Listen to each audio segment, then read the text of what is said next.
Hello friends, स्वागत है आप सभी का मेरे यूट्यूब चैनल यानी कि साइशिका एंटरटेनमेंट व्लॉग्स में। कैसे हो आप सब लोग? आई होप आप सब लोग बहुत अच्छे से होंगे।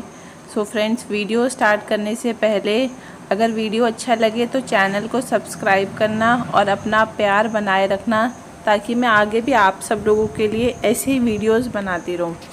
तो वीडियो को स्टार्ट करते हैं। तो मैं सबसे पहले आप लोगों को ये बता देती हूँ कि जब नन्नू का एक्सीडेंट हुआ था तो उसके बाद से लगातार लोग प्रीतो को ये बोल रहे थे कि नन्नू का एक्सीडेंट हुआ है और उनके पैर में इतनी बड़ी चोट आई है, यानी कि फ्रैक्चर हुआ है, उनके पैर में प्लास्टर चढ़ा हुआ है और बेड रेस्ट पर हैं। तो इतने बुरे टाइम में अगर उनके पति का साथ उनको देना चाहिए, इस तरीके से लोग बार बार प्रीतो को ये बात बोल रहे थे। उसके बाद से अब हमें पता चला है कि कुछ टाइम से जो प्रीतो और नन्नू है, इनका जो बच्चा है उसकी तबीयत ठीक नहीं चल रही है। 4-5 दिन हो गए हैं। डेली प्रीतो अपने ब्लॉग में बताती है कि उसके बच्चे की तबीयत अभी ठीक नहीं चल रही है, उसको फीवर आ रहा है, बार बार दवाइयाँ वगैरह भी खिला रहे हैं, लेकिन पूरे तरीके से उसका फीवर ठीक नहीं हो रहा है।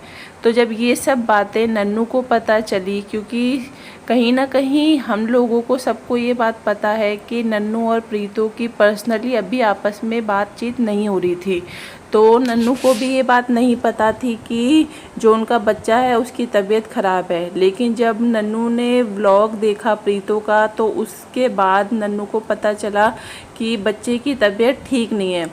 तो उसके बाद से लोग नन्नू को भी ये बोलने लगे कि अगर आपके बच्चे की तबीयत ख़राब है तो आपको भी प्रीतो को कॉल करना चाहिए और उससे पूछना चाहिए कि बच्चे की अब तबीयत कैसी है, क्योंकि बच्चा सिर्फ एक प्रीतो की जिम्मेदारी नहीं है, आपकी भी जिम्मेदारी बनती है बच्चे के लिए।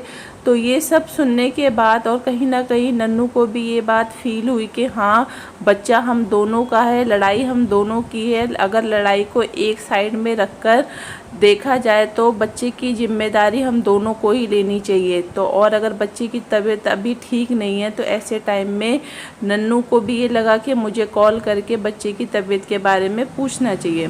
तो बस यही हुआ कि नन्नू ने प्रीतो को कॉल किया और कॉल पे जब दोनों की क्या बातचीत हुई, आपस में पुरानी बातों से रिलेटेड कोई बात हुई या सिर्फ बच्चे की तबीयत से रिलेटेड बात हुई, ये बात तो ये सिर्फ दोनों ही जान सकते हैं। लेकिन मैं ये बता देती हूँ कि हाँ, नन्नू ने अपनी तरफ से प्रीतो को कॉल करके बच्चे की तबीयत के बारे में पूछने की कोशिश की थी, क्योंकि उनको लगा था कि नहीं, उन्हें पूछना चाहिए कि बच्चा अब कैसा है। और कहीं ना कहीं बच्चे की टेंशन, हम सब लोगों को ऐसा लगता है कि सिर्फ एक माँ को ही बच्चे की सारी चिंता होती है या टेंशन होती है, तो ये ऐसा नहीं होता। एक बाप को यानी कि बच्चे के पापा को भी उतनी ही परेशानी या दुख होता है जब उसका बच्चा बीमार होता है।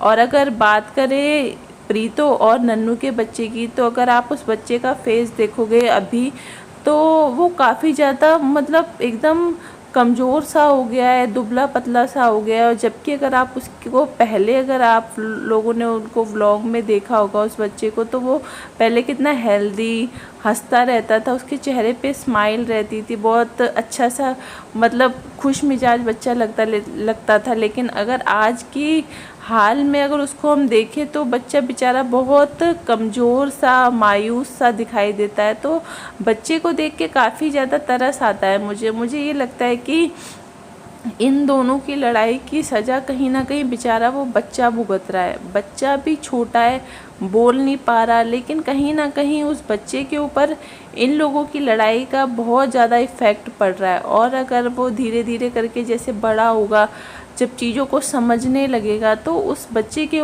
मन पे क्या चीज़ें बीतेंगी, उसको कैसा लगेगा। तो ये सब चीज़ें दोनों को सोचनी चाहिए। जो दोनों सोच नहीं रहे हैं, सिर्फ अपने अपने बारे में सोच रहे हैं, और अपने बारे में सोचने के साथ साथ इन दोनों का कहीं ना कहीं जो एक ईगो है, ईगो सामने आ जाता है दोनों का ही। क्योंकि दोनों को ये लगता है कि वो, प्रीतो को ये लगता है कि मैं नहीं झुकूंगी, नन्नू को ये लगता है कि मैं नहीं झुकूंगा। और इसी तरीके से अगर आप लोग सोचोगे तो फिर कोई भी अगर नहीं झुकेगा तो रिश्ते कभी सही हो भी नहीं पाएंगे। रिश्ते ख़राब होते चले जाएंगे और इसका सीधा सीधा असर आपके बच्चे पर पड़ेगा। तो बस यही है, बच्चे का फेस देखो, बच्चे की अभी हालत देखो, उसी के बेस पे आप लोग थोड़ा सा सोचो कि नहीं, आप लोगों को अपने बच्चे के लिए जीना है। आप लोगों की शादी हो चुकी है और हर रिश्ते में थोड़ा बहुत एडजस्टमेंट करना पड़ता है। ऐसा नहीं होता है कि सब चीज़ें परफेक्ट होती हैं, चीज़ें कभी परफेक्ट नहीं होती। चीज़ों को परफेक्ट बनाना ना बनाना सब हमारे खुद के हाथ में होता है कि हम सामने वाले इंसान को किस तरीके से अच्छे से रख सकते हैं या उसके साथ खुद भी अच्छे से कैसे रह सकते हैं। तो इस चीज़ के ऊपर आप दोनों थोड़ा सा ध्यान दो और बच्चे के ऊपर भी थोड़ा सा ध्यान दो। तो बस फ्रेंड्स, आज के इस वीडियो में मुझे आप सब लोगों को यही बताना था। अगर वीडियो अच्छा लगे तो चैनल को सब्सक्राइब ज़रूर करें।